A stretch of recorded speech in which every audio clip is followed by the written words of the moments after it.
बच्चों, तो आज हम लोग जो है क्लास 10th का जो फिजिक्स का चैप्टर नंबर फर्स्ट है उसमें जो है अवतल दर्पण द्वारा प्रतिबिंब जो बनाया जाता है, प्रतिबिंब जो बनता है वो वस्तु को अलग अलग स्थितियों पर रखने के बाद उसको जो है सीखेंगे कि कैसे जो है आपको ये बनाना होता है। तो उसके लिए सबसे पहले आपको ये लिस्ट याद करना पड़ेगा। अगर इस लिस्ट को आप याद रखते हैं तो आप बहुत ही आसानी से इसका जो है डायग्राम बना सकते हैं।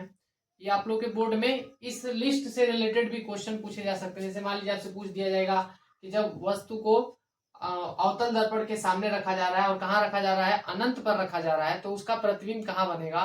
तो आपको ये सेंटेंस दिमाग में रखना पड़ेगा कि जब वस्तु को जो है या वस्तु को बिंब बोला जाता है फिजिक्स में, तो जब वस्तु को अनंत पे रखा जाता है अवतल दर्पण के सामने तो प्रतिबिंब जो बनता है उसका जो इमेज बनता है वो फोकस पर बनता है और ये वस्तु की अपेक्षा अत्यधिक छोटा होता है। यानी जितना भी बड़ा वस्तु होगा उससे बहुत छोटा देखने को मिलेगा।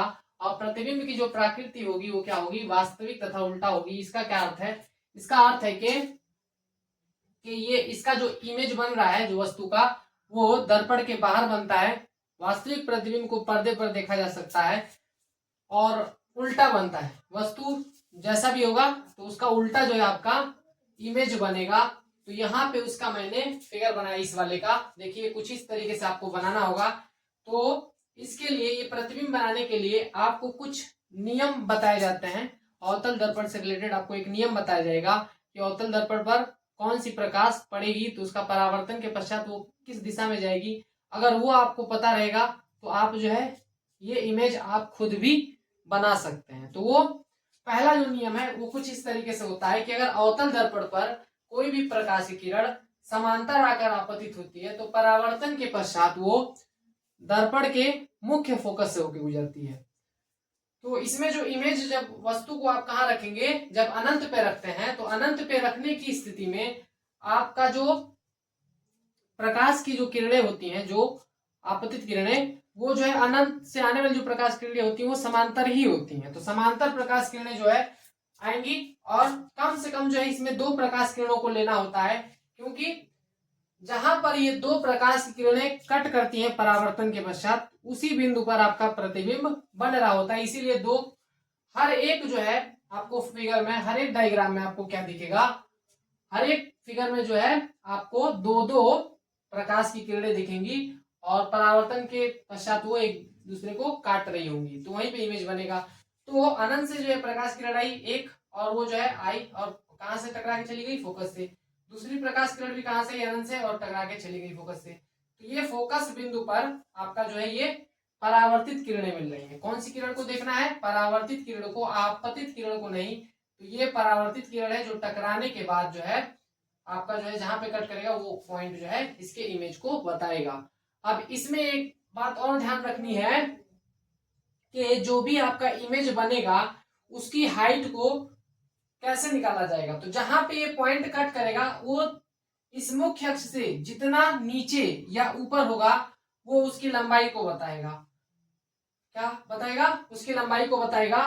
तो इस पॉइंट पे कट कर रहा है तो ये मुख्य अक्ष पर ही है, मतलब ये थोड़ा सा इससे नीचे होता है।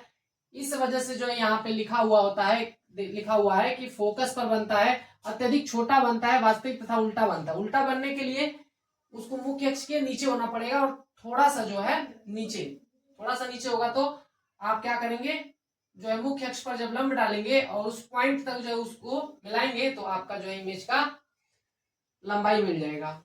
दूसरा जो सिचुएशन ये बता रहा है कि जब वस्तु को सी से परे रखा जाए। सी से परे का क्या अर्थ है कि दर्पण का जो है वक्रता केंद्र जो होता है उसके पीछे, ये आप लोग का मान लीजिए वक्रता केंद्र है अवतल दर्पण का, इसके पीछे इधर की तरफ जब वस्तु को रखा जाएगा तब इमेज कहां बनेगा। तो उसके लिए बता रहा है कि ये एफ तथा सी के बीच में बनेगा। एफ तथा सी के बीच में बनेगा, छोटा होगा वस्तु से और वास्तविक तथा उल्टा होगा। तो उसको यहां पे बनाया गया है। देखिए क्या करना आपको, तो ये वस्तु है जो कि सी के इधर पीछे रखा हुआ है। अनंत, इसको ऐसे भी बोला जा सकता है, सी से परे भी बोला जा सकता है, इसको ऐसे भी बोलते हैं। वक्रता केंद्र और अनंत के बीच में जब वस्तु रखा जाएगा तो इमेज जो है कहां बनेगा आपका, सी तथा एफ के बीच में। तो देखिए ये ऐसे जाएगा आपका, पहली प्रकाश की किरण कहां से आई, समांतर, और टकराने के बाद कहां चली गई, फोकस से होकर गुजर गई। दूसरा जो नियम है इसमें लागू होगा, दूसरा एक इसमें जो इसी में एक नियम है कि जब प्रकाश किरण वक्रता केंद्र से होकर गुजरती है तो परावर्तन के पश्चात ये वक्रता केंद्र से ही होकर गुजरती है। तो इस वाले सिचुएशन में ये प्रकाश की किरण जो है फोकस से होके निकलेगी और ये जो है वक्रता केंद्र से आ रही है तो वक्रता केंद्र से वापस लौट जाएगी।